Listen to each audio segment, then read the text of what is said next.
Hi hello வணக்கங்க. இப்போ நம்ம என்ன செய்ய போகிறோம்னு பார்த்தீங்கன்னா, சிகப்பரிசி புட்டு தாங்க செய்ய போகிறோம். வாங்க எப்படி செய்யலாம்னு இந்த வீடியோவில் பார்க்கலாம். உங்களுக்கு இந்த வீடியோ பிடிச்சிருந்தா லைக் பண்ணுங்கள், கமெண்ட் பண்ணுங்கள். வாங்க எப்படி செய்யலான்னு பார்க்கலாம். நான் 1/2 கிலோ அரிசி வாங்கி நல்லா கழுவி காய வச்சு மிஷினில் கொடுத்து இந்த மாதிரி குறைன்னு அரைச்சிட்டு வந்துட்டேங்க. இப்போது இந்த ஸ்நாக்ஸ் செய்கிறதுக்கு முதல்ல தேவையான அளவு 1 கப்பு மாவு எடுத்துக்கிட்டேங்க.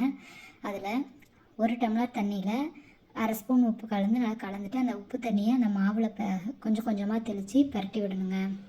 நல்லா கெட்டி இல்லாமல் நல்லா பரட்டி விடணும். நல்லா பரட்டிட்டு பாருங்கள், இந்த பதத்துக்கு இப்படி கையில் பிடிச்சா உடையணும். உடைச்சா உடனே உடையணும். அந்த மாதிரி பதத்துக்கு நல்லா உதுத்து விட்டுருணுங்க. நல்லா ஃபுல்லாக உதுத்து விட்டுட்டு ஒரு சின்ன சின்ன பால் எதுவுமே இல்லாத அளவுக்கு உதுத்து விட்டுருணுங்க.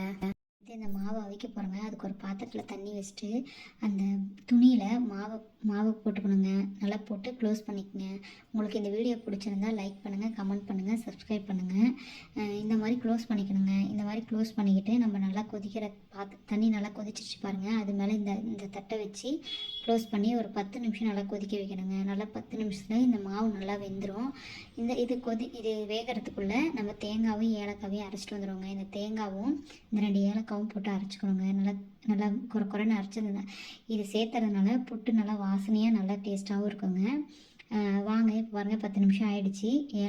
புட்டு வெந்துருச்சு. வாங்க எப்படி இருக்குன்னு பார்க்கலாம். பாருங்கள், புட்டு நல்லா வெந்துருச்சு.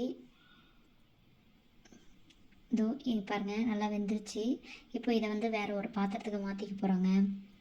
புட்டு நல்லா ஆறட்டும், சூடாக இருக்குது. ஆறுனதுக்கப்புறம் தான் நம்ம தேங்காய் ஏலக்காய் நாட்டு சக்கரைலாம் சேர்த்தணும். அதுக்கு முன்னாடி சேர்த்துடாதீங்க.